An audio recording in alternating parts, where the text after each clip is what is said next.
Okay, Are we live? we live. Just gotta make sure There, that there we you are on the YouTube. go. We live. We live. Oh, goodness. We live.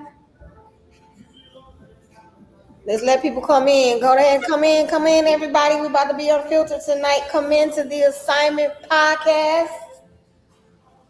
We're talking about one moment, two families changed forever. The Carmelo Anthony trial. Come in, everybody. Come in.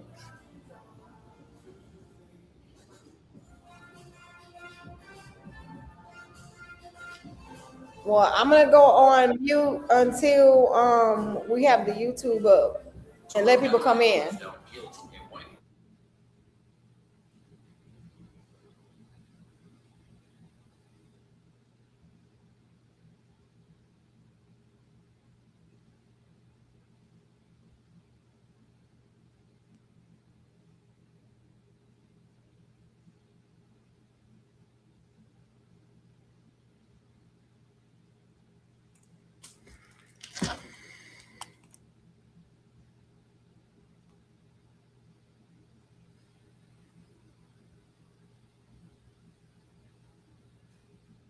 Manifest. They need vantage points. Hey, I looked at the YouTube. It looked like the YouTube is up. Is it? I think it is.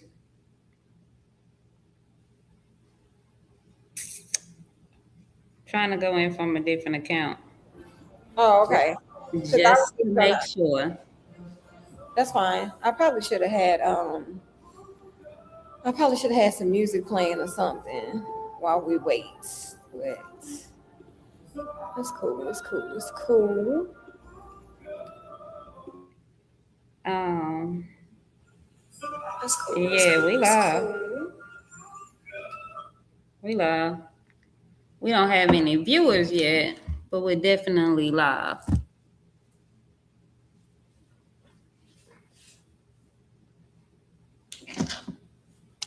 I'm a I'm gonna start recording once we get started.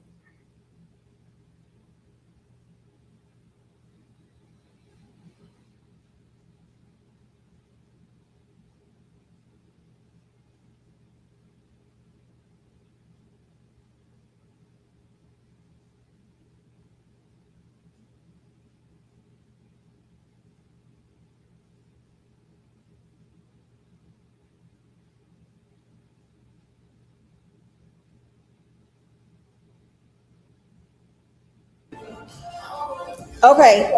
So hey everybody, hey everybody. Is there an echo? I don't think it's an echo. You don't hear echo? No. I kind of do. Hold on, real quick, cause you know they be all on my stuff. Let me go over to the YouTube.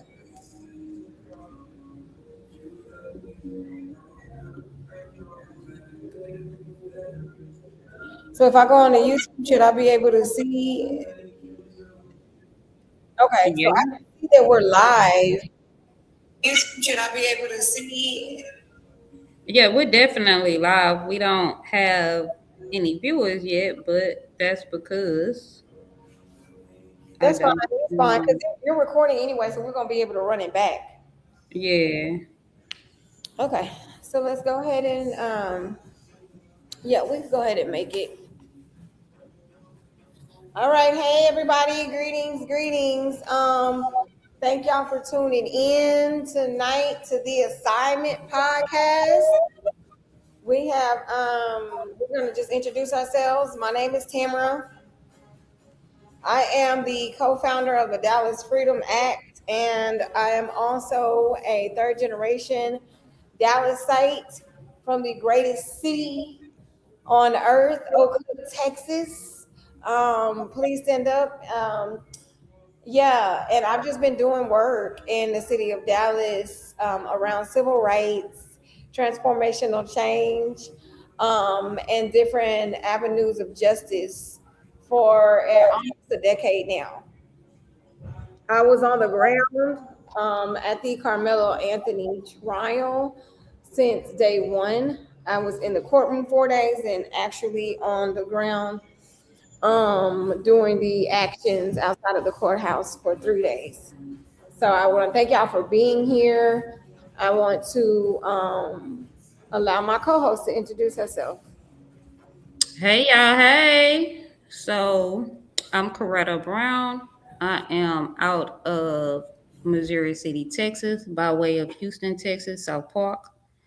Um, my organization is Bridges to Empowerment. We are a nonprofit that exists for reducing recidivism and minimizing the amount of people that get incarcerated every year. And we focus on voter engagement and youth. We do a lot of work with the youth. So, how you been? What's up, Tamara? What's up, sis? Hey, so look, let me tell y'all something real quick. If y'all is in the Fort Bend area, if you are in Houston, y'all make sure that y'all go and give my girl Coretta Brown some love.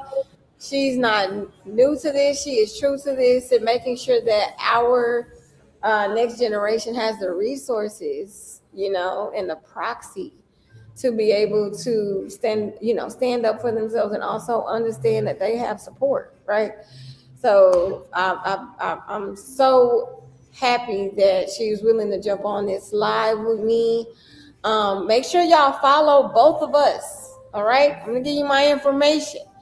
The with two E's, the Assignment Podcast on Facebook and the Assignment Podcast on YouTube and on Twitch.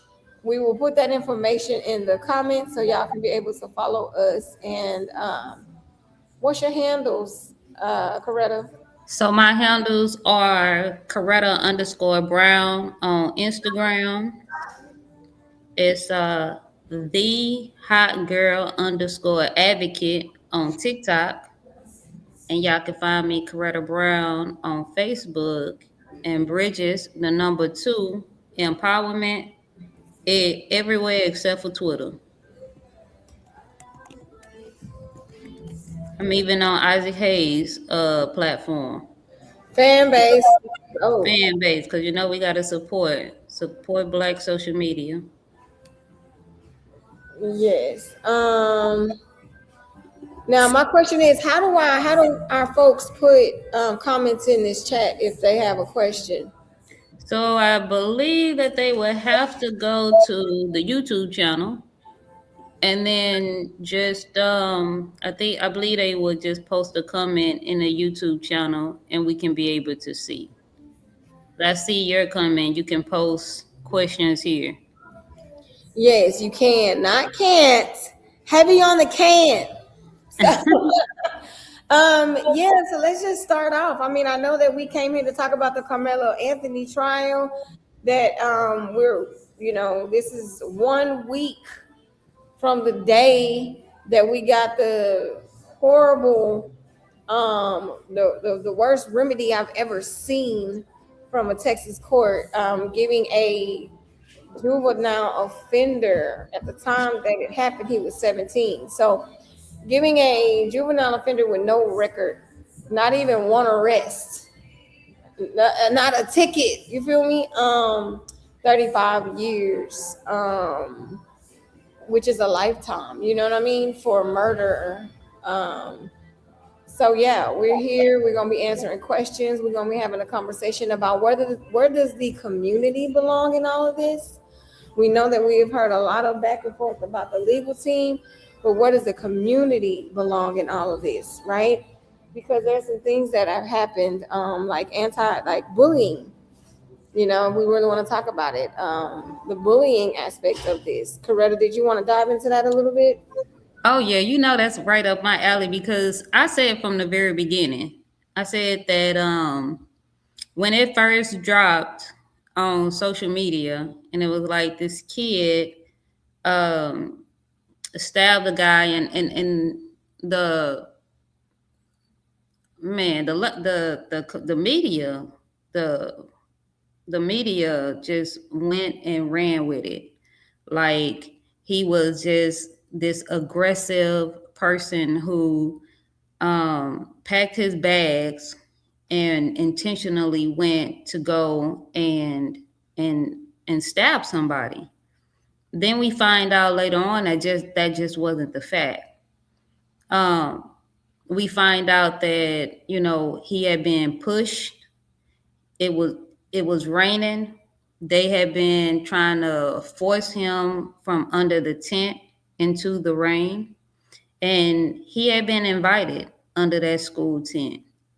And it's tragic because I don't think people really understand just how much a bully can impact your mental health in a Exactly. moment. Exactly. Um, we see school shootings happen often, right? Nobody addresses that the school shooting is happening because these students were bullied. These students didn't just wake up one morning and say, "Oh, you know what? Today is a good day to go kill somebody." And that was the same with, in my opinion, that was the same with Carmelo. He didn't wake up that morning and just said, "Hey, you know what? I'm ready Right. to go. I'm ready to go murk somebody." And that's the foundation for murder one, right? And I know we're not getting specifically into the legalities of all of this because you have had DAs, assistant DAs, ex DAs, judges, ex judges, lawyers, bar, bar attorneys, like I mean, look, every legal aspect of this case has been shoved down our throats for a week. I know that we're here for the community aspect of this, but I mean the murder one is something that you is a charge you give somebody that has a heavy premeditation, a heavy intention, right? And so for murder one to be something that the state would not budge on, because even the lawyers have told us the first thing they would have did was try to decrease the charge, right? The first thing that a lot of people are saying is why murder one, why murder one? Well, this is something that they didn't want to budge on, and I think it was a specific reason for that. I think it was bogus ass reason. I mean, we have seen the same cases out of Texas. Even if you, I mean, what Kaysen? There's a dude named Kaysen in Texas that just had the same type of case. He was able to he stabbed somebody too, and he told the young man, his classmate, I'm gonna if you're at school tomorrow, I'm gonna get you. He told him, premeditated it all. I'm And going to get you, not touch me and find out. He right, clearly right. said, I'm going to Exactly. get you. Exactly. Premeditated and stabbed that young man and killed that young man. And this boy walked away with self-defense. He walked away with manslaughter, right? And he's appealing his manslaughter charge right now. But that's manslaughter. Now But we're my talking whole, but about my murder thing, one, bro. Murder one, but, y'all. and that's my thing. My thing is they went past criminal negligence.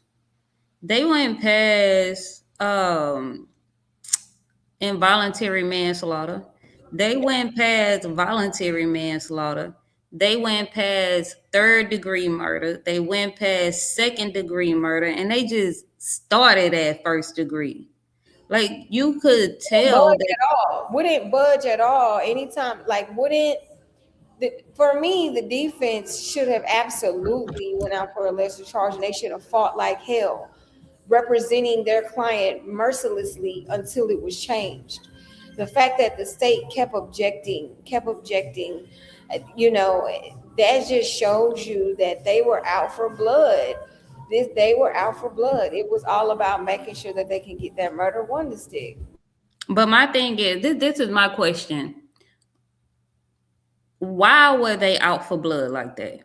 Like, what would be the reason that they felt the need to be out for blood? And my thing is, As soon as it happened, it was polarized. I think As it's the same. I think it's the same reason that people's existence is polarized in the United States of America. I think you can't say.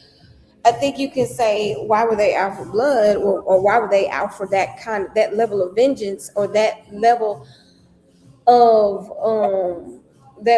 punishment. Because the reason why they wanted to go out for murder one is because that's life, right? That's life in prison if they can get it. But I don't think you can speak to that without speaking to the fact that of the long history of us existing in a system but having different outcomes depending on what you look like. You know what I mean? Your race. Look, yeah, I know a young man in 2023 in Prosper, Texas, who shot and killed a black student, led the police on a car chase and foot pursuit. He was sentenced to 4 years. He only did 2 years. The only difference between him and Carmelo is that Alec Adamson is white.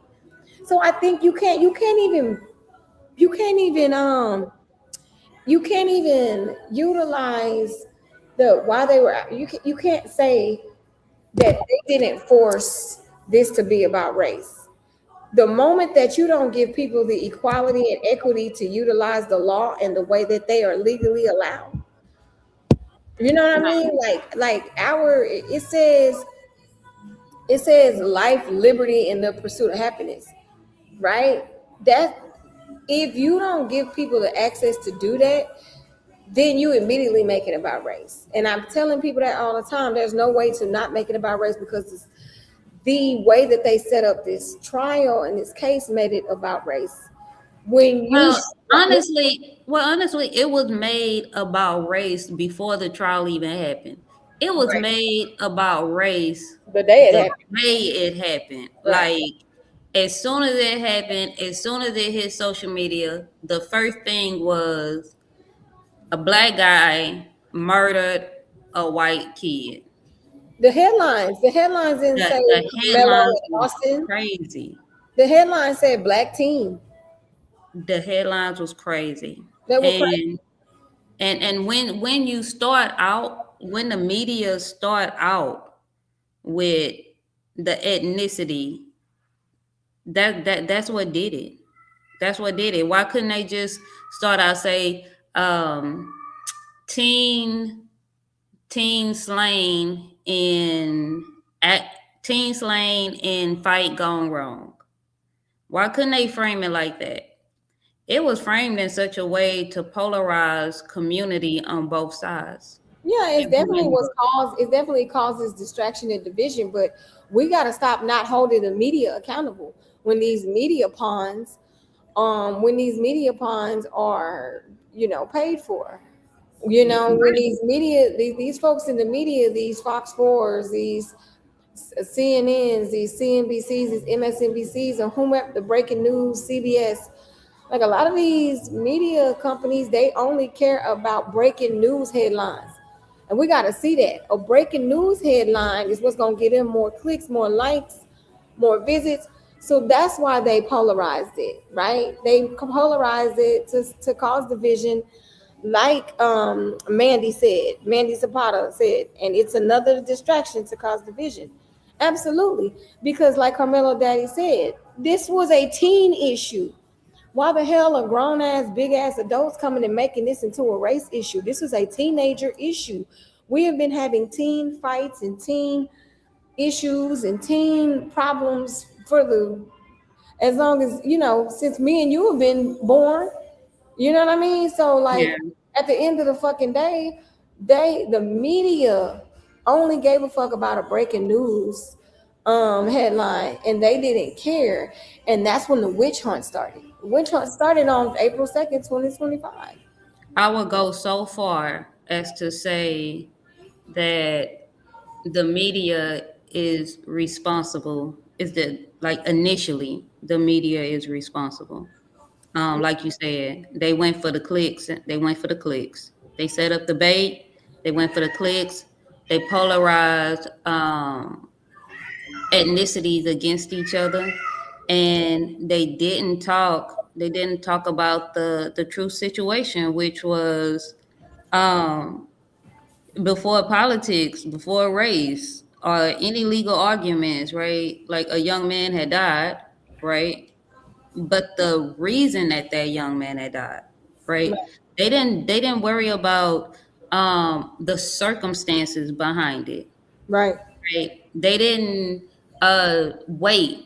And that's another thing with these breaking news is that they don't take the time out to wait on the clear facts to come out. And ironically, that can have that can cause a jury to be biased. Because everybody that was on that jury, you cannot tell me that they didn't know anything at all about the case. You can't tell me that they hadn't heard their neighbors talk about it. You can't tell me that they had not talked about it with their neighbors. You cannot tell me that they didn't see the news before the trial started. You can't pay me to believe that. You just can't, because it was such a polarized nationwide um story. Like, it got quiet for a little while, and then all of a sudden, like, it got quiet, and then when the trial started, you heard some buzz, like y'all was out there, boots on the ground. So you was hearing the buzz from y'all, but it wasn't until the verdict came in that the media ran wild with it again. And it's Well, just I mean, would you need to listen? This is the thing. What I do know, and that's been proven, is um that one the Metcalf father immediately went out and hired Sarah J. Fields, right? And I don't know what kind of experience she has. I have no idea what kind of media licenses, or I have no idea what kind of education. I don't know how she became an expert so who is she? in I don't know how she became an expert in smear campaigns, but I know that she brought along a lot of people, independent media, right? And on day two, so we'll talk about who Sarah J. Fields is, right? But for right now, I want to talk about, like, on day two, they were doxing Drew Anthony and Kayla on Facebook, meaning that all of their personal information was online by day two. That's April 3rd, right? That's Wow. April 3rd. How do you get doxxed that quick, right? So, but we do know that Sarah is we do know that Sarah is a bully. We do know that Sarah J. Fields is a child in danger, um, somebody who abandons children with no intent to keep kids safe. That's what we do know. Why do we know that? Because in 2014, March of 2014, she abandoned her child due to her drug problem, right? So a lot of people talking about, well, it's about the right and wrong. Well, if it is about right and wrong, then let's go right for right and wrong for wrong. So why would the Metcalf family hire somebody like her, right? Why would the Metcalf family hire somebody that went to jail for abandoning their children because of their drug habits?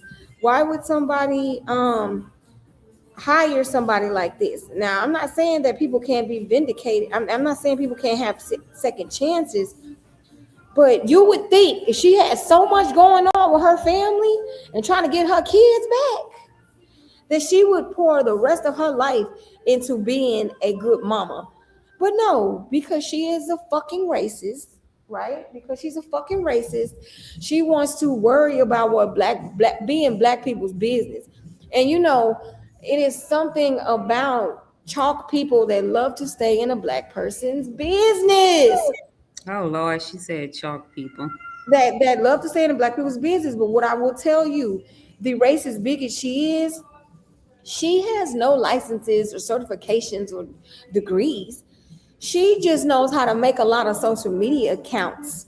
She just knows how to tell people to make a lot of social media accounts. She just knows how to be a Karen because that's how she was raised, to flip narratives and flip words. And that's what she's been doing since April 2nd, 2025 to the Anthony family. A lot of people don't know that Sarah J. Fields and her followers showed up. Sarah J. Fields had people that support her show up to Drew Anthony's job. Now tell me, this Sarah J. Fields, who, like, what is her role? Who is she? She is the person that is over. She's the independent social media reporter. So she's literally a fucking influencer. Why can't she go and get licensed? Oh, Why she's can't an she? influencer. She's a fucking influencer who has a large following, no different than a lot of these racist bigot influencers that just make a whole bunch of accounts and bring other people on to validate them. She brings on independent media like Christina Aguayo, like she has her own media firm and things like that. But So Sarah basically, no so, ba- accreditation. She has no accreditation in the media field. She is a so social media influencer. So basically, they took a social media influencer, Yep. gave her money, and Yep. paid her to spread misinformation so Yes. that Spreading this, unfounded, right, inflammatory accusations about Carmelo and the Anthony family and yeah. and circumstancing surrounding Austin's untimely death. Right? Because It's didn't people like shameful. authorities or what have you, they actually spent like months trying to combat false information that false information gonna spread faster than real information. Yeah, and what she does, she uses her, so she knows how to go get people who got access. Why do we know that? Because she had a homegirl that worked in the worked for the clerk at Collin County Courthouse who was feeding her information on the Anthony family. How was she able to dox them on April 3rd, 2025? Because she had a clerk who was feeding her information. That clerk, Morgan or Megan, the clerk's name was either Morgan or Megan. She's now fired. Let me say that again. That clerk that worked at Collin County Courthouse is now fired. Right? So the thing about it is that she knows how to go get people to give her leverage to get access to things because her record won't allow her to get access to things. Her record won't allow her to get access to things because she was jailed for child abandonment due to So her somebody jail so somebody jailed for child abandonment is up here talking about a child being a murderer. that part. But they I know up you here, not lying. just talking. If she was just talking, it'll be great. She's actually harassing, showing up at people's jobs, getting people fired, following people. Like, when did she get a private investigator license? So When did what she pick up the influence? case? Okay, so wait, let's go back. Let's go back real quick. How did the Metcalf family get the money to pay for her? So let me And what would have been the reason that they felt the need? Because some cases that's not high profile, they not going to get a social media influencer. So what was the reason for them to even need to go and get a social media influencer? so here's what we keep forgetting. We we keep forgetting that the Metcalf family had a GoFundMe for Austin too. Did you remember that?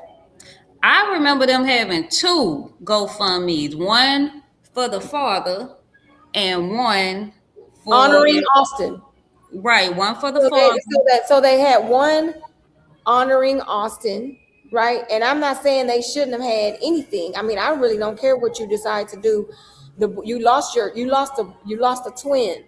You lost the I son. think I think I think all death is hard, right? It is. All All death is death hard. is hard. That's no joke. Like, So I'm not saying what you don't deserve to have, but what you can't do is tell somebody else what they can't have, and that's how we got here. We got here because black autonomy versus white authority.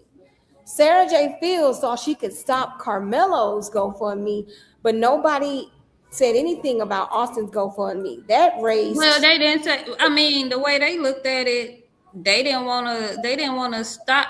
They didn't. They didn't want to stop Austin's GoFundMe because Austin was the one that had passed away. it I was six think the hundred and greater. I twenty-five. It was think $625,000. right. I think the greater conversation here is they wanted to stop um Carmelo's GoFundMe because they did not want Carmelo to have enough money to be able to afford decent they didn't want Carmelo to be able to have enough money to afford a decent attorney. That's what I believe. They didn't want Carmelo's family, like as soon as Carmelo's family started raising the money, I think uh, they was getting all kinds of death threats. Like you said, doxing, people coming by their house and all of that. Of course, they're going to want to get a new car so that a new car, of course, they're going to want to move into another place. The family was already pretty well to do. This was not a poor family. Okay. The family was already pretty much well to do. So they pretty much moved into a house that was similar to the house that they already had, is what I understood. But they did that because If you're being stalked by Sarah J. Fields and her attorney and Jeff Metcalf and all his connections, like if you're being stalked, you got to move multiple times. You have to move multiple times because you have to keep your family safe. They have multiple children, and they also have to make sure that they can take care of themselves because there was job loss. You know what I mean? Like whole job loss because of right. this.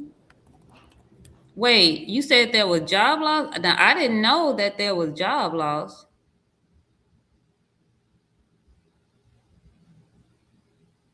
Tamara, I'm sorry, say it again. What'd you say, sis?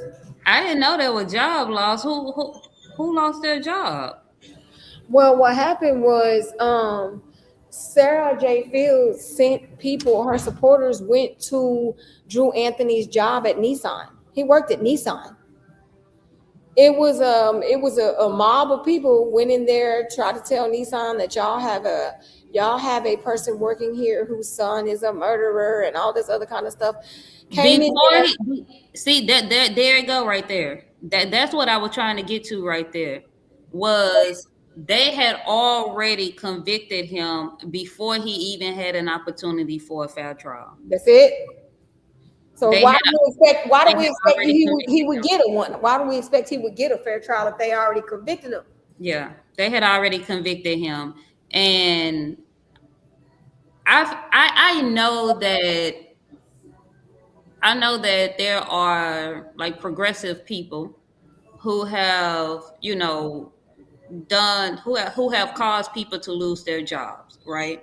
Mm-hmm. But never, from what I know, never have the people stop the person from being able to afford legal defense, right? Like I don't remember ever hearing about uh George Zimmer people getting George Zimmerman fired, or people getting, well, I mean, Yeah, now there's officers, officers after officers after officers after officers, people who have raised money for doing both. I mean, you remember that lady raised how many hundreds of thousands, maybe even close to 1 million for her calling a child, an N word. right, and raised all that goddamn money. Derek Chauvin, he raised all that Raised all goddamn that money. money. So I mean, it is And nobody stopped them from having their GoFundMe account. exactly, Nobody protested it, right? Like exactly. we talked noise about it, but we didn't Email the like, CEO or email the right. CFO and say take it down because there's been two They have not been able to raise any more money for the appeal. I mean, they have not been able to get to use a crowdsourcing option to get money on the appeal because everyone keeps reporting it, but we know that it's being led by the crazies like Sarah J. Fields and But you know what? I feel like anybody that really have money that want to step in and do something, they don't right need a crowdfunding source. They can just pay celebrities. the attorney directly. Right. And nobody can do nothing. Like I think that's a conversation that nobody is having, Right. right? Like if Cardi B really did, if Cardi B, was like, yeah, I wanna pay for the attorney, right? And they found an attorney, she could just pay the attorney directly. It don't have to go through a crowdfunding source, right? I feel like if people really wanted to, if not really wanted to, because we all do, I just feel like it's other ways and other avenues aside from having a crowdfunding source. Because until we get a black-owned crowdfunding source, they gonna always do this, and that speaks to us not having our system set up right. Like I think what was it? The Asian guy who said, "Yeah, go ahead and boycott the Asian community because y'all don't have nothing, no way, no how." Right? Um, I just feel like, shoot, why can't they just Zelle? Right? Like, how you gonna stop people from Zelling somebody? How you gonna stop people from going and making cash donations? How you gonna stop people from uh, just making donations, just taking up donations, Yeah, I mean, right? there's numerous. No, I absolutely agree with you. There's numerous um, small funds that are popping up. You know, you have Sherelle Hodge. She's raising funds through her small through Beacon, and I guess Mr. Anthony, the family gave her the clear to do that. And then Hmm. also, hold on, real quick. But I think like the thing, why is you good child? Girl, what is it, girl? I'm sorry. Why are you dressed like Pikachu? Girl, because this is a Pikachu. I got a Pikachu onesie. No, I ma'am. like the onesie. I love No, my ma'am. me. Look, anybody out there, if y'all want to What give is me Ti a son? birthday, What is Ti son King? Didn't he have on a if Pikachu? if y'all want to give me something for my birthday that it's coming in about 3 months, I love onesies. But yeah, no. So Sherelle Hodge is doing a small fundraiser, and we can put that in the chat. I actually put the link to that fundraiser in the chat, and then also the mom does have a Zelle. So if anybody wants to donate or anything like that, you know, it would have to be in private message because we're trying to make sure that we protect the family as they Hmm. deserve. But if you all absolutely want to, we're more than happy to give y'all the Zelle in private message. We are not putting anything. We're not putting anything online. So if you are requesting that, we are asking that you do not share it online in solidarity to support and also keep the family safe. They have been compromised enough by crazy bigots, racist bigots, and also people who do not think that self defense is a right that Black people carry, and it is. So It let's really get into is. it. Let's get into it. So let's get into it. How do we stop? How do we stop? How do we prevent something like this? Like, what could have prevented this from happening? Right? Like, we getting into self defense, right? But Right. why did it have to be so? Like, why did he have to defend himself? And so what I'm gonna say, and what I'm gonna say, and I'm sure my pineapple onesie will agree with me.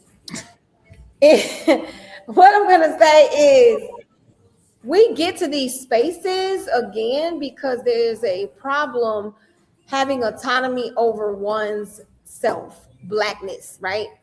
Black autonomy allows us to not be bothered by people we don't want to be bothered by. Autonomy allows you to be where you're going to be treated equally, be treated fairly, allow you to go where you want to go and do what you want to do as long as you ain't putting yourself or anybody else in danger or harming yourself or anybody else. So my thing is, if they would have allowed Karmelo to be his black ass autonomous self and leave him alone and let him sit under a tent that is not abnormal for football captains. Let me say that again. He's the football captain, right? So being a football captain, it is not abnormal to go to other people's tents. That's why Eddie Para called him over because he knew him, right? Even though it was at another school, the Okay, coop. so explain to us who Eddie Powell is. So again, I don't want to get heavy into the legalities because we're talking about how the community could shift and make transformational change. But Eddie was a witness that went up on the third day of state testimony, right? And so state testimony happened on June 6th. I will never forget that day because that horrible judge John Roach Jr. had us come to court on a Saturday. Have you ever been to court on a Saturday? I didn't even know they had Saturday court. Oh, but they make exceptions when it's involving us, right? So they had a Saturday court from 9 to 5. Are you kidding me? Wow. And I know they did it so people wouldn't show up, but we showed up anyway, right? We showed up and we were out there on the ground and inside the courtroom. So he was one of the last few state witnesses that called up. Now you know the state rested on June 6th at about 2:15, right? So at Right. about 2:15, the state rested. Eddie was called up, and they were going through how Karmelo got into the tent. They were going through the interaction that caused Karmelo to use self-defense against Austin and Hunter and whomever else were messing with him and jumping on him. Um, Eddie said he didn't know Karmelo. Eddie said that they hung out from time to time, but he doesn't know him. This is what the state is telling Eddie, Hmm. right? The state is asking him to answer questions. So once the defense got up and cross-examined Eddie, they basically showed Eddie 20 exhibits of photos of him and Karmelo. Oh wow. So they were like, "How do you So not then, know? How do so you wait, not know?" wait. 20 exhibits tell me somebody wasn't telling the truth under oath. Perjury. And why didn't the defense file that? I would have put every last one of them under a perjury. Every last one of them. I would have made a new lawsuit just for all the perjury. That's wild. Like, and on my social media page, because I'm talking about it. I wasn't there, but I'm talking about it. I And was there, so you I can. keep hearing people, tell me like, why don't I, how they say that? They were like, why don't I believe 21 witnesses?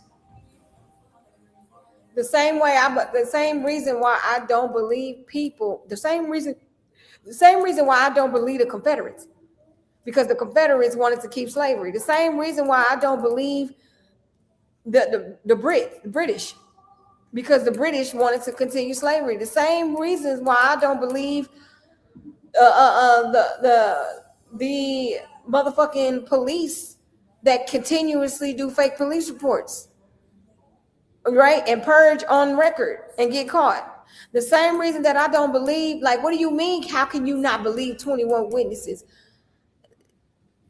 Just because it's a group lie doesn't mean it's not a lie. That not that part. Now that part, sis. Now that part.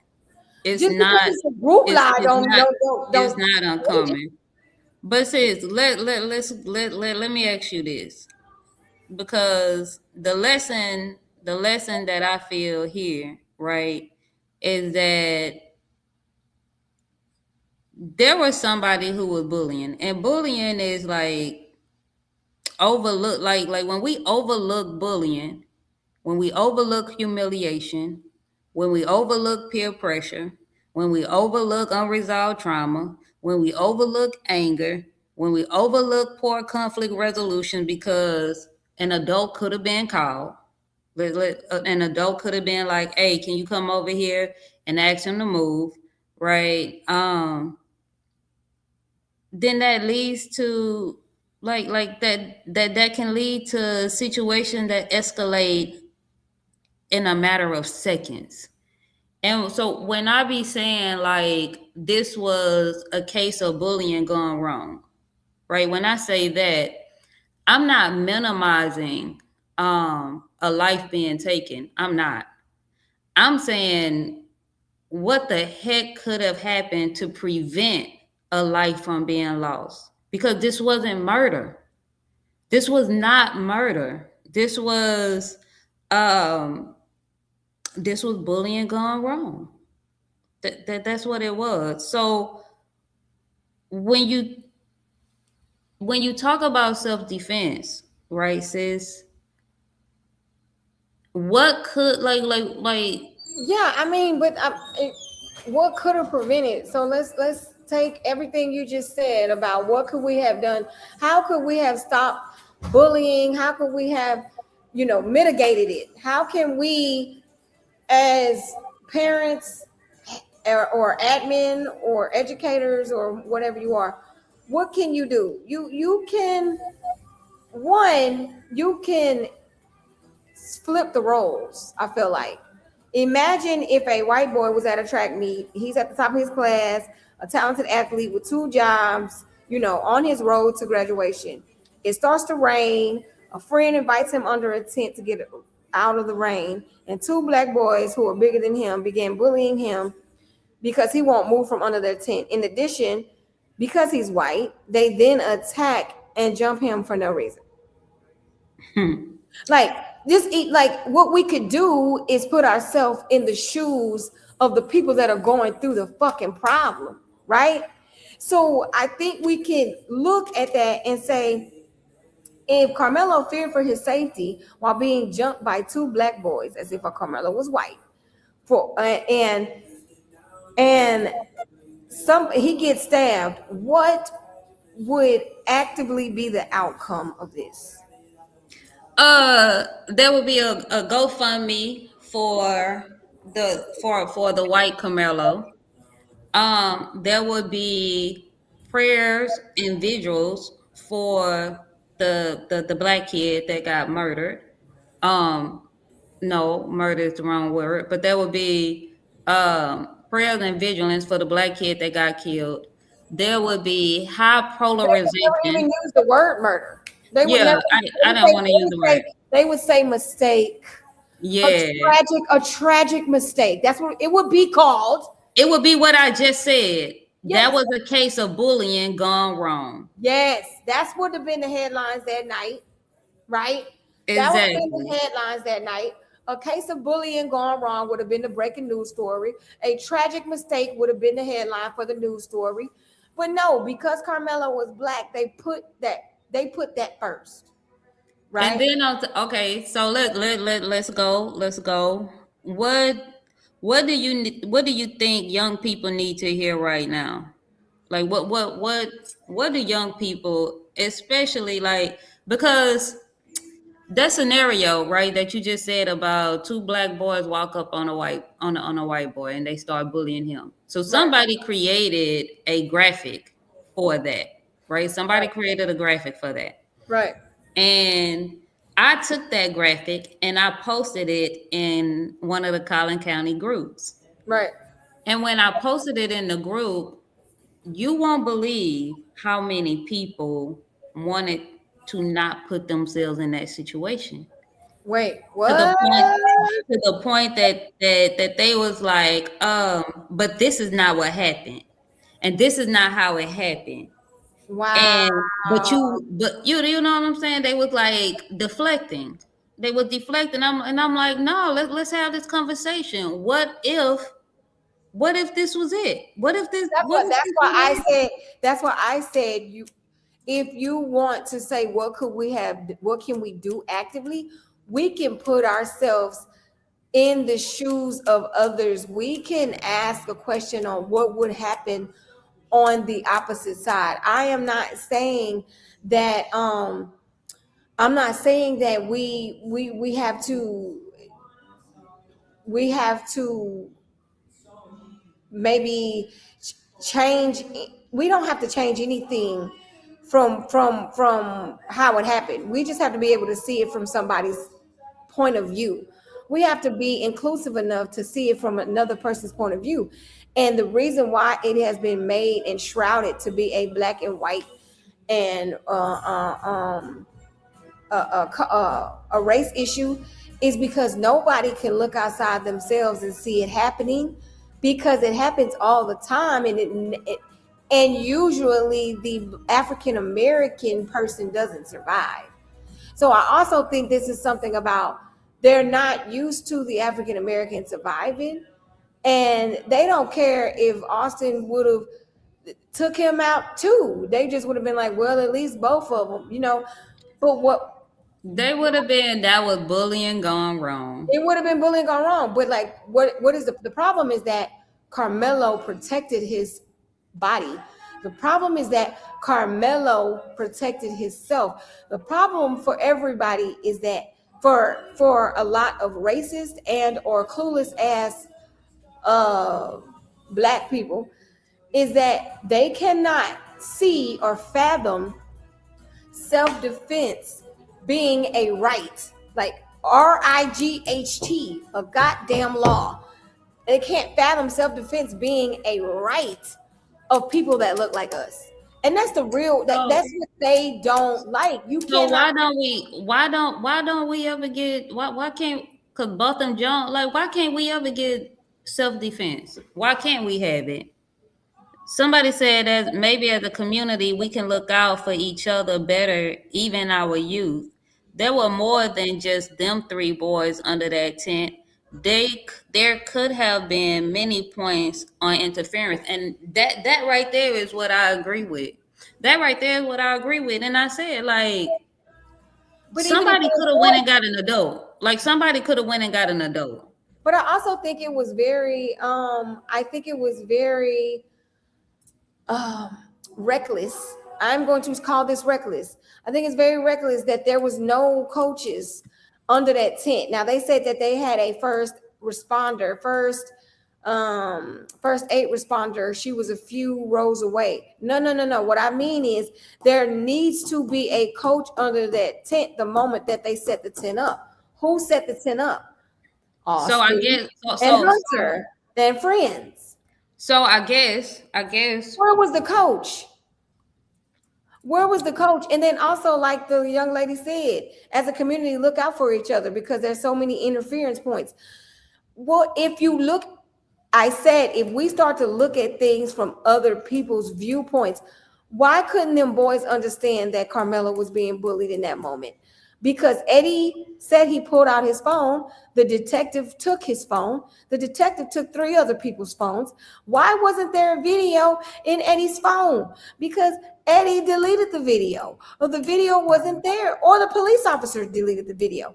But as a community, we're all supposed to be looking out for each other. So meaning we gotta go back to the days where you didn't travel by yourself. You exactly. all because I mean if Carmelo had two other guys with him Or and they he was had out somebody and he out knew. Yeah. if he had two other friends with him and they was all sitting under the tent together, right? Would that have happened? Would that have happened? I don't think it would have. That's But why it I keep saying other like That's why I keep saying like this was bullying gone wrong. That's why I keep saying Yeah. it because But why couldn't they interfere? I How mean what would have been so hard for them to interfere and you say, why were they recording? This is the problem with like people that the fact that we live in a world where you'll record before you'll resolve. You'll you're record rewarded before before you you'll resolve. right. You'll record before you'll come to somebody's So from rescue. what I heard was the coach had told Austin that he needed to step up as the captain and like show more leadership. But Well, see, that's not what the coach said what on I the don't stand though. think but what I don't think was told by any one of them was that every confrontation does not require a response. Meaning, if Austin wanted Carmelo to get up and leave, and Carmelo was like, "Man, it's raining. I'm not going nowhere. I will get up and leave when it stopped raining." Right? Right, but that's That was an autonomy. opportunity. That was an opportunity for Austin to turn around and walk away. Right, because who has to listen to you as an authority as a 17-year-old?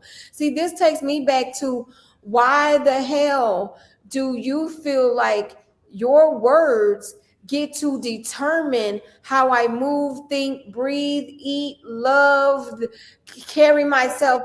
The black we don't have why can't we have black autonomy?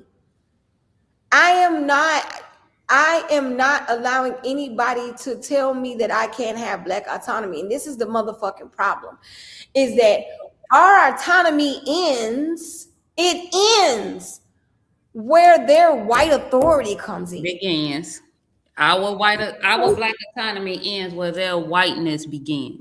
Who gets to tell you that by your words? I see so many white bigots online saying if he just would have done 15 people told him to leave. I don't give a damn if 25 people told him to leave.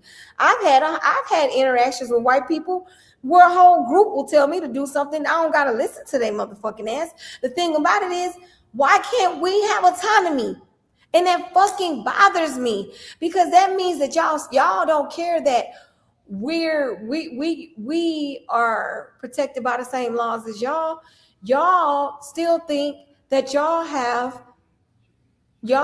still think y'all have proxy over us, and that is my problem because there is no way that even though I don't care what happened, I don't care how many people told him to leave, which I personally think is a lie because the way the state witnesses went up and how they all said we told him to leave, we told him to leave. Oh, that's bullshit because on cross-examination, they proved that Hunter and Austin were started the interaction. They proved that they assaulted him. They proved that they assaulted him. They said that they put their hands on him first.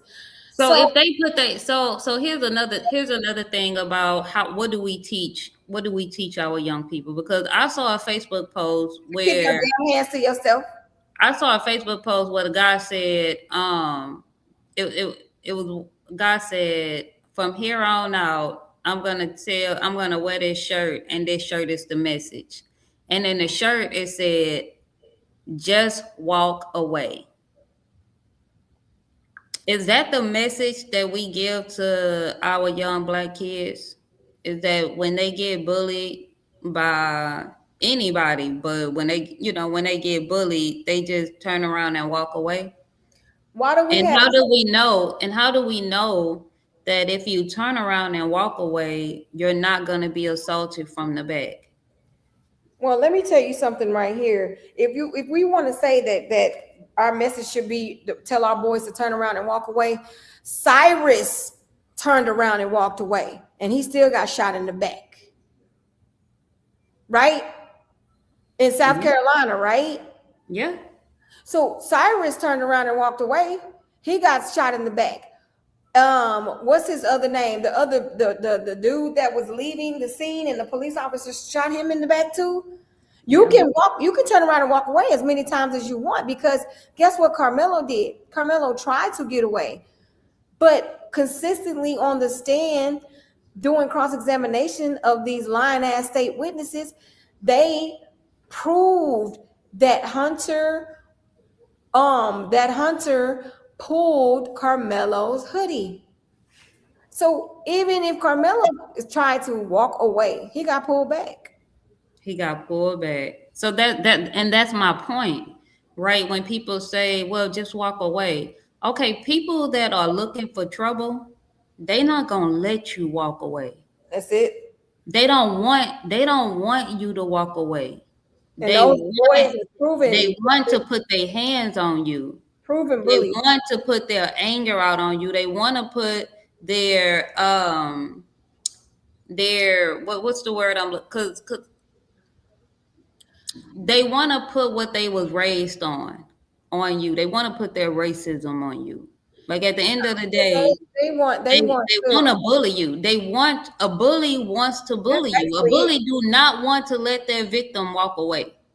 Yeah, let's just stick to that because it was a classic case of bullying. It The, was. they said that there was some online stuff going on before this day.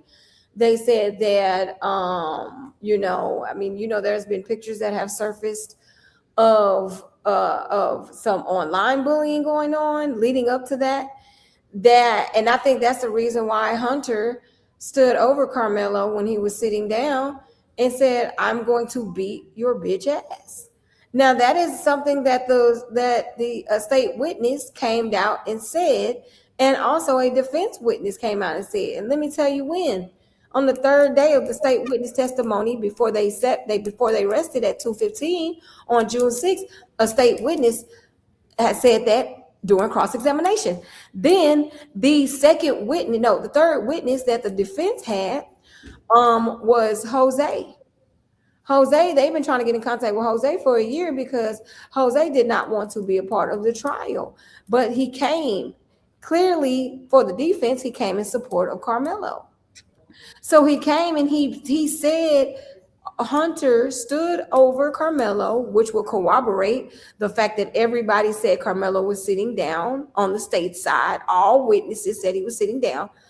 And Hunter stood over him and said, "I will beat your bitch ass." And this is before he threw his backpack. So So if you threw so somebody backpack, wait, how so people saying so the media ran with what Carmelo said, touch me and find out.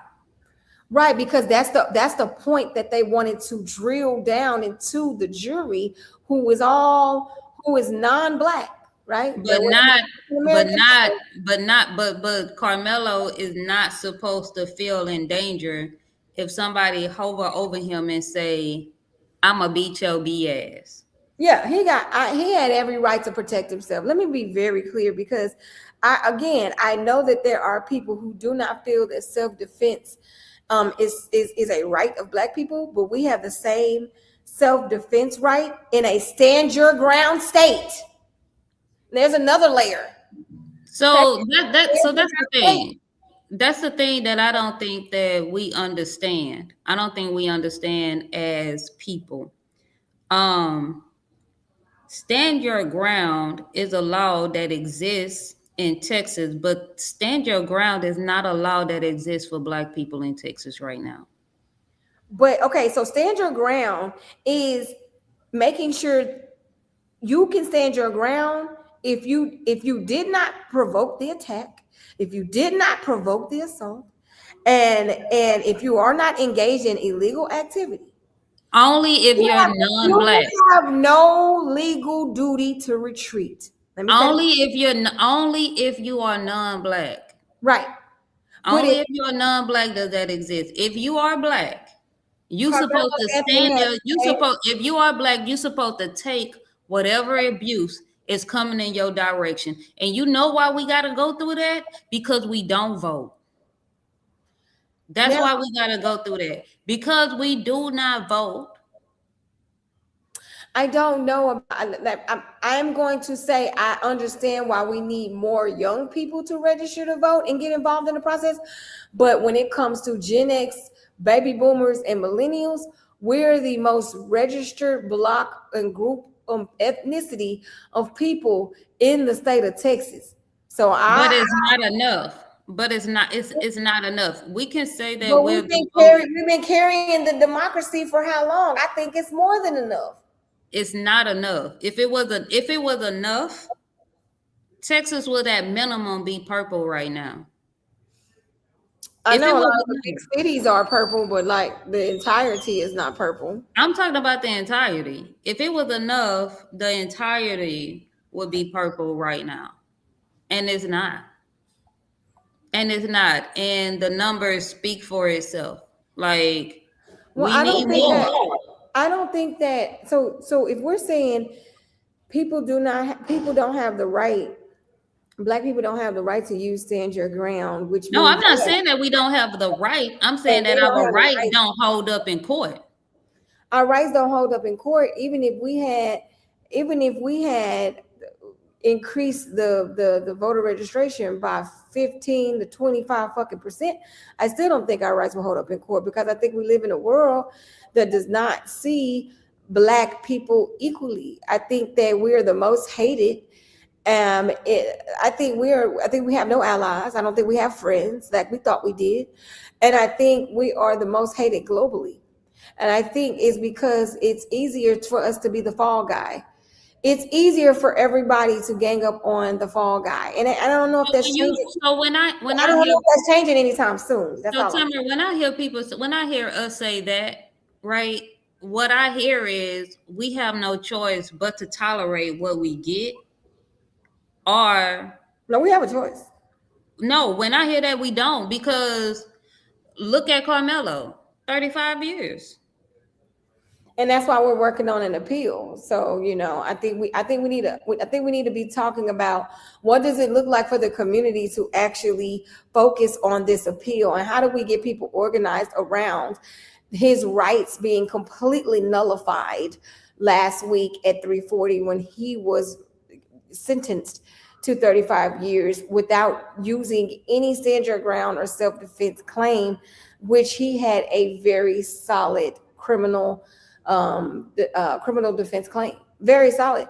And I think that is what we organize around. The fact that they completely rushed this speedy trial, because racist John Roach Jr., that judge, is not running again, and he's saying he won't be seeking reelection.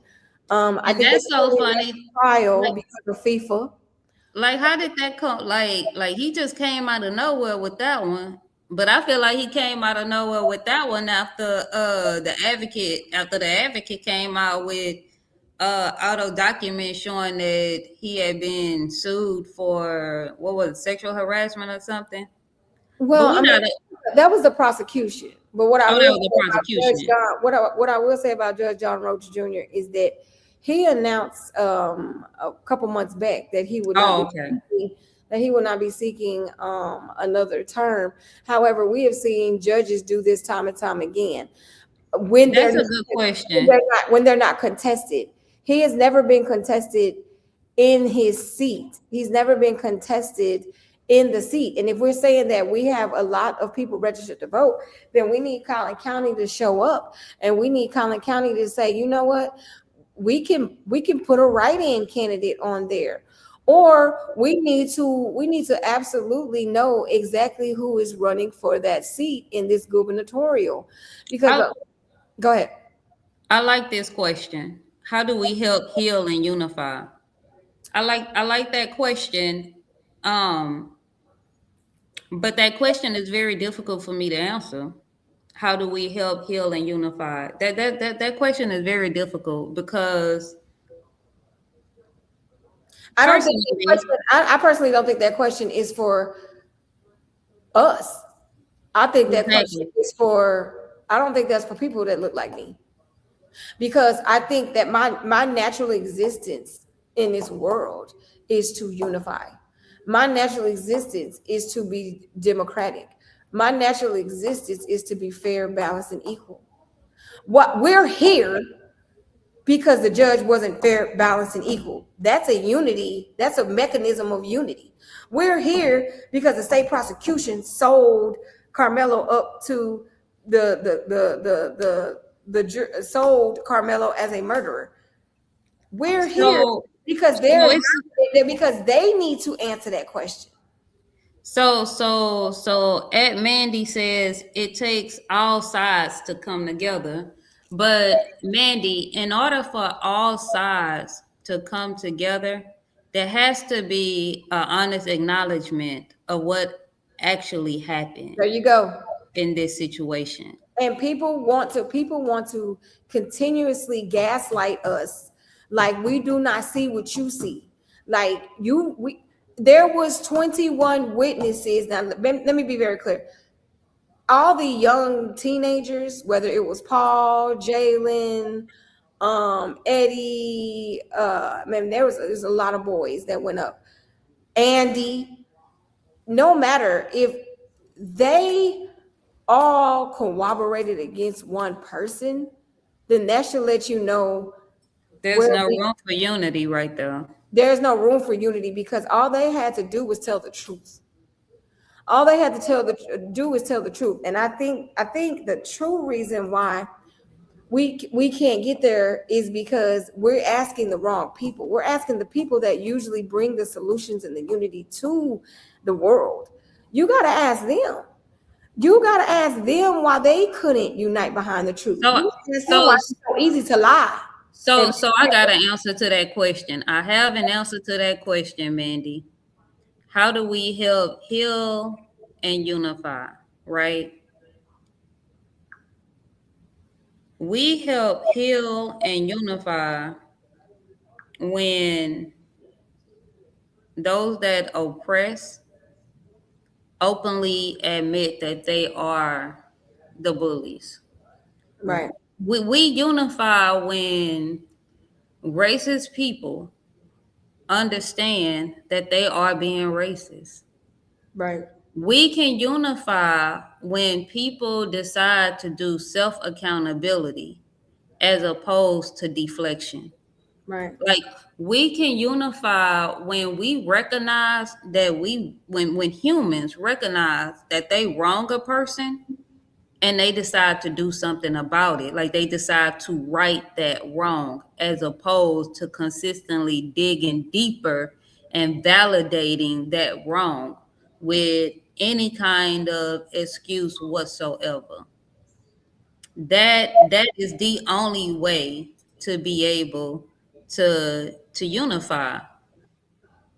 So as you were to try to teach someone that, how would you do it?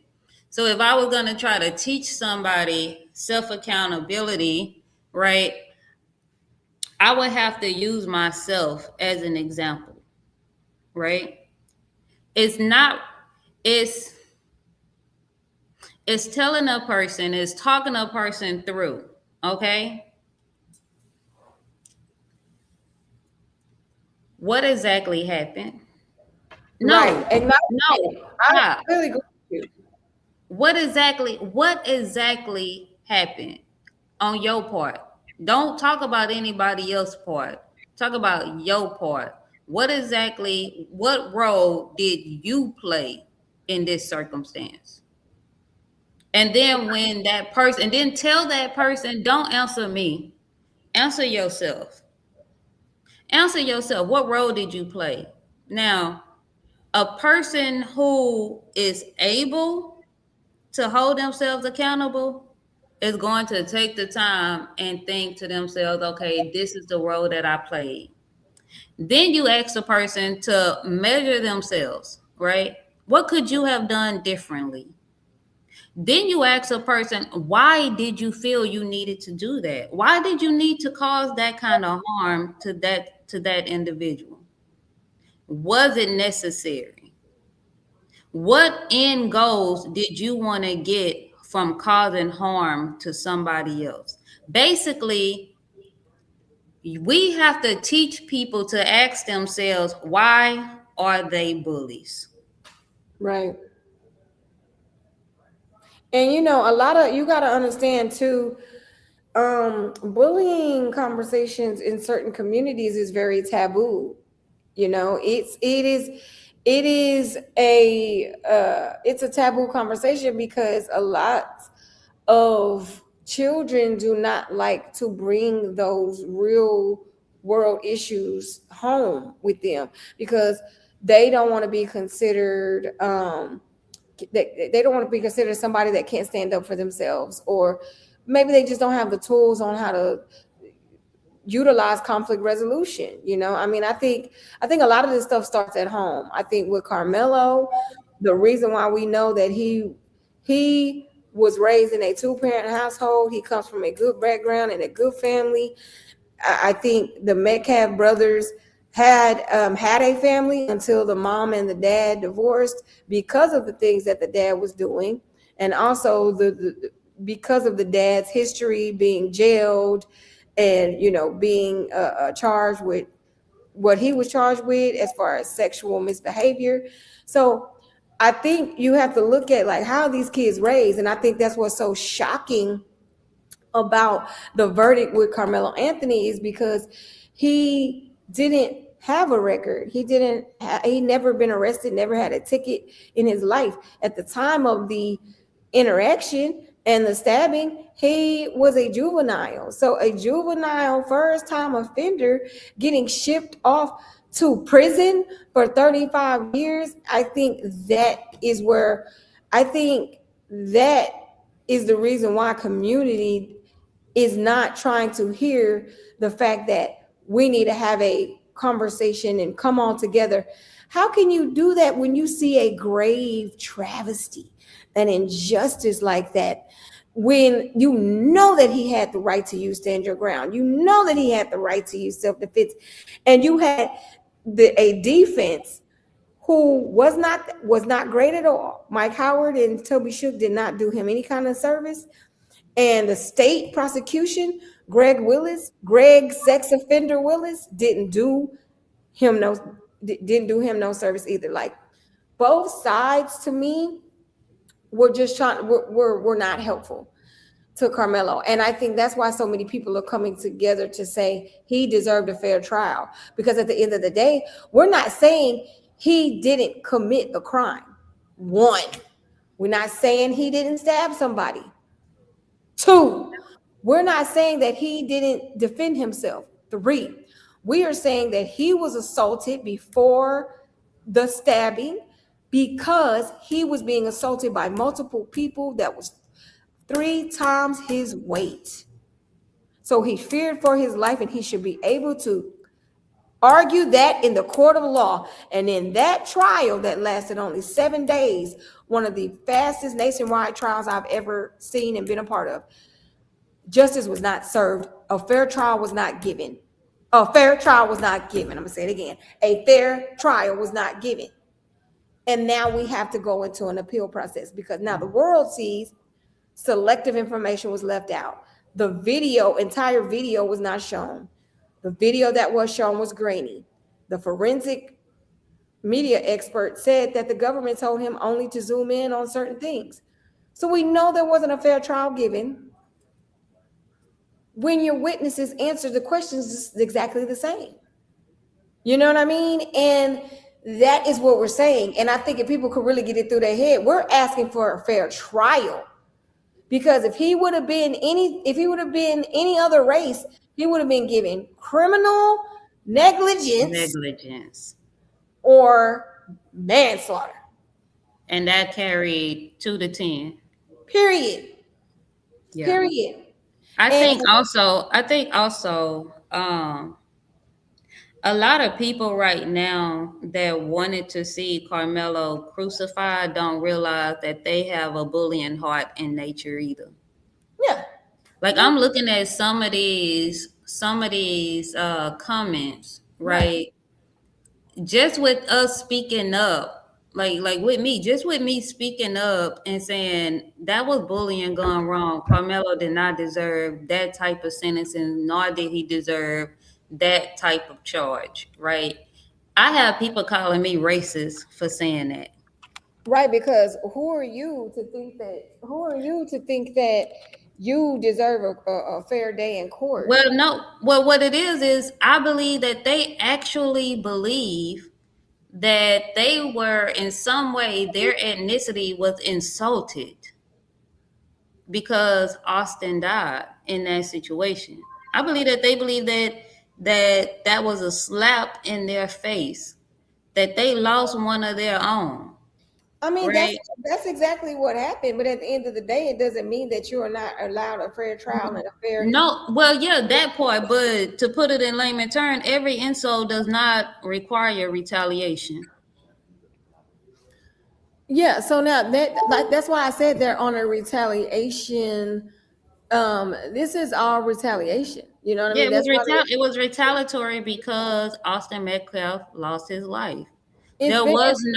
There was no, okay, well, let's really have a conversation about the how, and the why, which is generally what happens in a case like this. You talk about the how, you talk about the why, and you prove intent. That's generally what happens.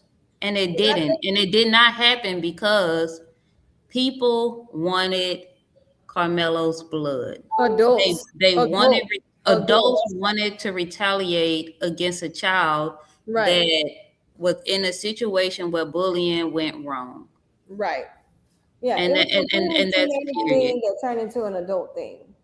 And another thing, every challenge does not require proving your toughness. Exactly. I honestly let me be very clear.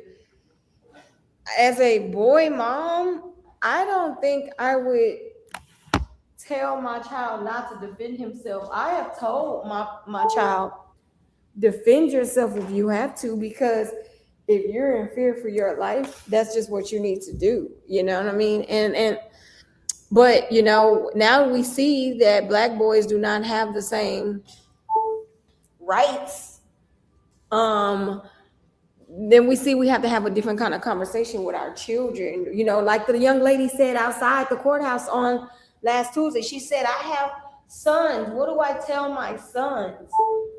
What do I tell my sons who are seeing this? What do I tell them?" And I think there's a conversation that we have to have in the household first. We can't bring it to the bigger, larger community until we have it with our kids.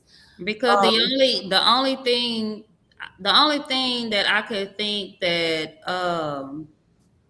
the only thing that I think that could be said somewhere in Collins County to black boys and black girls is stay away from them. Absolutely stay away Stay from. the heck away from them. But Like most of our kids are in sports. Most of our kids are in sports. it right, but stay away. If they want to be your friend, don't be their friend. Because being their friend can lead to your death.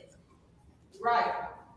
Being their friend can lead to you being incarcerated for the rest of your life, or for half of your life. But also Don't befriend them. they need, and that might be one method. However, I also feel I teach my son, look, if somebody wants to be your friend and they're telling you that they have, that they understand and have the discernment to understand what it is to be a friend, and they're not putting you in harm's way or trying to have proxy over your autonomy. Like if somebody naturally wants to be your friend, be their friend, no matter who they are, no matter what ethnicity. Well, But my whole point is that dude Eddie. Like, and this is just me being real. That dude Eddie that yeah, I keep hearing y'all talk about, he wasn't a yeah. friend, and He wasn't a friend. Carmelo should not have given him the time of day. No, absolutely. If Carmelo had not given him the time of day, right? Carmelo had such a good heart. He had such a good heart, right? I don't blame Yeah, him for being friendly. because he acknowledges that he used to sin. I don't blame Carmelo for showing himself to be friendly, right? But it just feel like because of everything that keep happening, we as black people just cannot always show ourselves to be friendly. Like sometimes we just have to be like, nah, you associate with people that look at me as if I'm a monkey. You associate with people that have no problem bullying me, and you are powerless to defend me, and you're not going to defend me. I think when we don't teach Yeah, and our I think on the, children I that think truth, we do. I think when we don't teach our children that truth, and when we don't activate that truth, and I'm gonna give you an example. I was in Nashville airport yesterday. No, on the way. I was in Nashville on airport on Friday. No, Saturday. I was in airport on Saturday. And I'm sitting there and I'm minding my own business. There's one other black guy across from me, and everybody else in there is white. Like they chalk people. These two white guys sitting right behind girl, me, not the talk. they talking loud as I'll get out, right? They talking loud as I'll get out about President Obama. And they see me sitting there, they see this black guy sitting there, and in my opinion I felt like they were really trying to antagonize me. I feel like they were really trying to bait me, especially when they started talk when No, they decided absolutely, they to were trying to mention bait. Michelle, when they decided to mention Michelle Obama. I knew then that they were trying to antagonize me. Now, if I wasn't the person that I am, to be like, I know exactly what it is that you're doing, and I'm not gonna fall for it. But even in certain situations, that would not have been enough. Because if they really wanted to antagonize me, they would have gotten up and come over there, and they would have just did what they wanted to do. You can't Right, but I stop. feel like, You can't validate a bully. You can't unify with a bully. You just can't. And yeah, racism you got is to get away bullying. from a bully. Being racist is being a bully. And I don't care how nice you put it or how subtle it is or how you try to paint it to be something that is not. Like racism is being a bully. And you can put as many black people up front that you want to put up front, right? Like Trump got his black picks too. Yeah, I mean, we can call them tokens or whatever euphemism you want to use, but I think for me, like, yes, you have to absolutely separate yourself from a bully, but there's also some things that the community can do, and I think we've talked about that, and I think we have to run interference on some of these interactions. No different than if you see you as a black boy mom, I have seen fights about to happen, and I've been like, hey, we're not doing this today. We're not doing this today. You know what I mean? Like as a community, we have to run interference. As a community, we have to practice patience because we were once teenagers too. We were, but what we can't do and what certain people need to have conversations with their kids about is we can't put our goddamn hands on people. And we also have to understand who the true victim is in a bullying situation, and we have to protect the victim of the bully. Right. We have But to. stop, Like, people got to stop putting hands on people. Like right, like do, Austin do is what you don't deceased. feel like, you know what I mean? But I'm just saying, whether it's Austin or another baby, you have to teach your children to not put hands on other On children. other children. We That's teach it. we teach children that when they're little. Teach your children every confrontation does not require a response. Every insult does not require retaliation.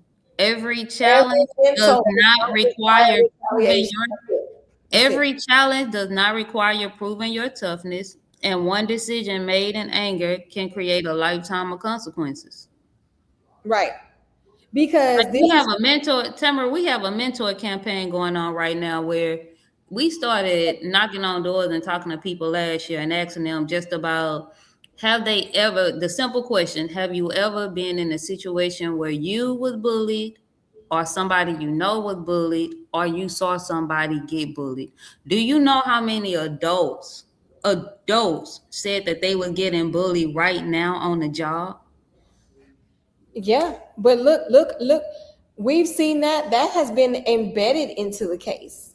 We know that there was 6 women who used to work for the Collin County Courthouse who were sexually bullied. That's a whole different level of bullying, right? Who were sexually bullied by the Collin County DA, Greg Willis. They all had to come together and file a lawsuit against him because they couldn't take it no more. But he is still the what? He resided over the trial. He was the state That's prosecutor. what I mean when I say we don't protect the victims. Right. They absolutely didn't care about those women, and I still feel bad for them. And wherever they are, wherever you might be, for all of those women that were victims of abuse by the Collin County DA, I feel horrible for them. We hold the victim accountable.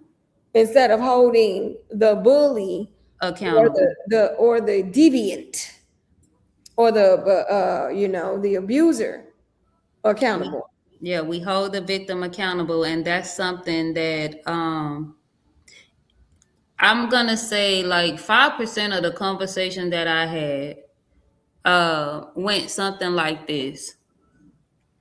Well, I don't really blame the bully, right? I blame the person that's getting bullied because you need to get tough and fight back. You don't just take it. You get tough and you fight back. Well, no. A person with a soft heart, a person with a kind heart, a person that don't know how to fight, a person that's hella afraid is not going to fight a bully back. And Yeah, that's sad and I think because Carmelo was extremely afraid. he was He was extremely afraid because afraid. it was so many boys. I think we're still imagining that the interaction was just him and Austin. No, it was him, Austin, Hunter, 2 other boys, and then 2 boys that walked up. So you mean would you be afraid if people surrounded you? I'm gonna be honest, I would not only be afraid, but I would feel something inside of me would tell me it's time to fight. Like in that flight or fight, I think in that situation, my ego would probably be like, okay, I don't think running is the safest thing for me right now because they gonna catch me. It's kind of like how the people tell you if a stray dog come up on you, you can't show fear to that stray dog. You have to look that stray dog in the eyes and be ready to do whatever, right? Because if you show fear, that stray dog is going to attack you. But if you show bravery, there is a chance that that stray dog will back up off of you. Well, with Carmelo described to them that there would be a threat if they didn't back up. I So don't think he described. I don't think. I I do, don't. I I do. don't think that was a threat. I don't think that I was a didn't say it threat. was a threat. I said he described to them what would happen if they didn't use discretion and leave him alone. That's why he said He gave a warning. he gave that warning. So that if somebody's giving a warning, that means they're trying to de-escalate a situation. Exactly. Touch me and find out because I am at that point to where I am sick and tired of being bullied by y'all. Like I'm just sick and tired of being bullied by y'all. And now is the time for me to stand up. So I need you to back down because this is the And last he day that you gonna bully me. And I heard a young man say that, and right after he said that, he took a gun to school. And you Wow. want to know something? I put myself in that situation. I was 13 years old when these twins was bullying me. Right. I took a butcher knife to school. Wow. I took a butcher knife to school. The only thing that saved me, because then my mind was made up. Right My up. mind was made up. I'm going to school. Today is the last day. If they put their hands on me, somebody getting cut. Period. Because I'm not going to Because at continue to some take point, this when you don't, abuse. at some point when you don't have somebody who is like a mental health counselor that you can go to, that you can talk to, that can give you resolutions. Right. What saved me was I got bullied that same day because I didn't have that many clothes. And I accidentally wore the same shirt 2 days in a row. Right. And the person who bullied me was somebody that I liked. So I was embarrassed to the point of leaving campus, Right. walking across the street to crack infested apartments, and was just walking through those apartments, waiting on time to pass by for it to be 3 o'clock and I can walk home. Because I couldn't go home in the middle of the school day because my mom would have been like, what you doing here? And then if I would have told her I was scared, what you scared of? I'm not raising no punk, Wow. right? Like we don't teach our children self-defense. We don't teach our children the proper self-defense because we wasn't taught the proper self-defense. Right. You cannot teach what you never taught yourself. And we was never taught to protect the victim. We Never. was always taught to blend in so that you don't become a victim. So let's talk about protecting the victim. Do you feel like the community protected Karmelo in this process? Do you feel Not like at all. why Not at all. why you say that? I don't feel that they protected him because one, we gave up too easy. What that When mean? it came time, when Seriously. they said when they froze the GoFundMe, the only thing that was said was when they froze the GoFundMe, the only thing that was said was well, don't donate anymore because they froze the GoFundMe. Nobody tried to figure out another way around getting that money to the family, A even solution. if it was to pay the attorney directly. Like just send the money directly to the attorney's Zelle account. Or hell, go to the church, take all the money to the church, and have the preacher drive and give it to them. We didn't come up with a solution for that. So Another way I feel like we failed on was uh-huh. we chose whoever told them to get that attorney was dead wrong. Right. He should have had an attorney that did not practice in Collins County. And the reason that I say he shouldn't have had an attorney that practiced in Collins County was because just about all those defense attorneys in Collins County are court appointed. Meaning they have their private practice for the ones who are not considered poor. They have their private practice. But for the ones who are considered poor, those Indigent. same attorneys get appointed. And here's what happens if you piss off a judge. If you piss off a judge and don't do what that judge wants you to do, that judge is no longer going to appoint you cases. And if the judge doesn't appoint you cases and you don't get private cases, then you end up hungry. You end up starving. You end up with no money at all. So you got to be submissive to what the judge wants and tolerant of making sure you care more about the state than you do your client, even though you're supposed to mercilessly defend your client, even in front of the state, even in front of the judge. And that is where I want to sit for a minute, because we need a real coming to Jesus moment about the community activism and community organizing in the city of Dallas around the Karmelo's case. I do too, like you, feel like a lot of community failed Karmelo, but I also feel like the community was given the inaccurate information by an organizer, an advocate that put himself out there as an advocate and organizer. Because if we just being real about it, if we want to have a real conversation tonight, we have to say, look, Why didn't we build out our own campaign around this criminal trial and this self-defense case? I feel like there was one organization who says that they're the biggest civil rights organization in North Texas, which is absolutely incorrect. There was one organization who boxed so many people out of the Carmelo Anthony case. And that is where I feel like we were wrong, and we could have stood up for the Anthony family better.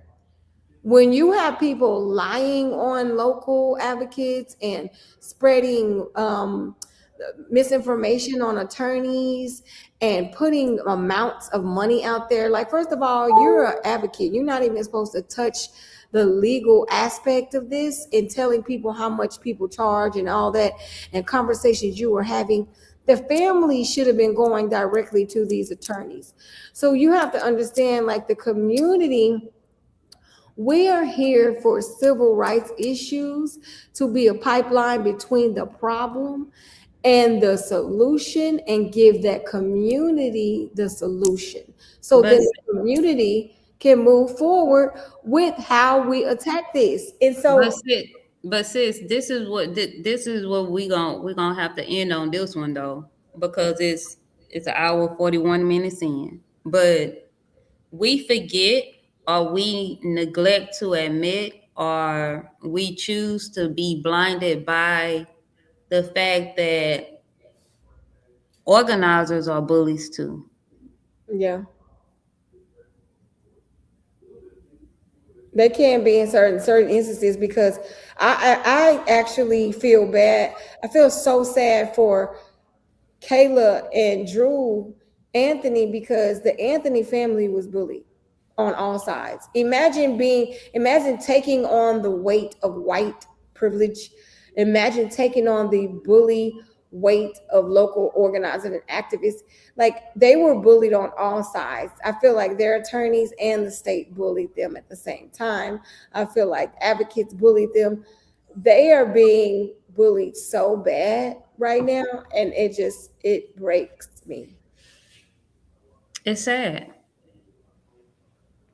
When you ask me why do I feel like we failed, why do I feel like community failed, Carmelo, is because when I hear things like there were there were an organizer and an organization that pushed other people out that wanted to help. Right.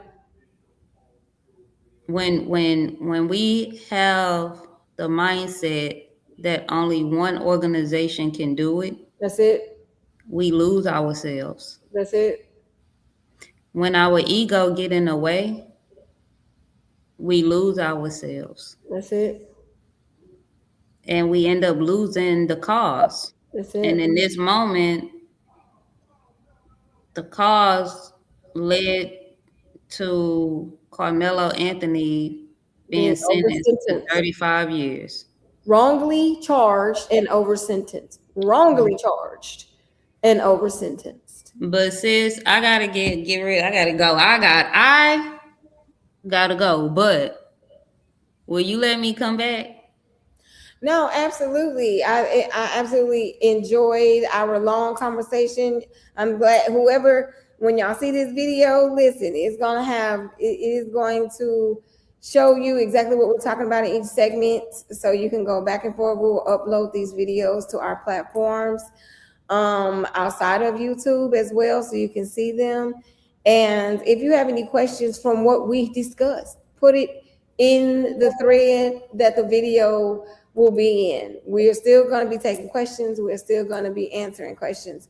And I would love for you to come back on, Coretta, so we can keep, as community leaders, taking the steps to protect Carmelo and get him this appeal. I think we'll be having way more conversations around what are next steps in the appeal process. Because on June 26th, I think they have to have something submitted to the courts. So I would love for you Why to come. does it have to be so fast? within 30 days you have to have within 30 days you have to be telling the courts exactly what your appeal is going to be about. Oh, okay, And okay. that's why it takes most people so long to get it, because they usually don't have an attorney after they just fought for their life, right? So I'm just grateful that we will be Because my appeal took an entire year. huh? My appeal took an entire I think it was like a year and 2 months. Right. Did you submit your first layer of appeal 30 days? I don't know what they did. I didn't have nothing to do with it. But yeah, so I'm glad the family is being very persistent by doing this quickly. I think that's better than where we were this time last year. So I would love for you to come back on so we can give updates on All right. what's going on with the Anthony family and where Carmelo is in his appeal, and just seeing the feedback that his family is giving. Drew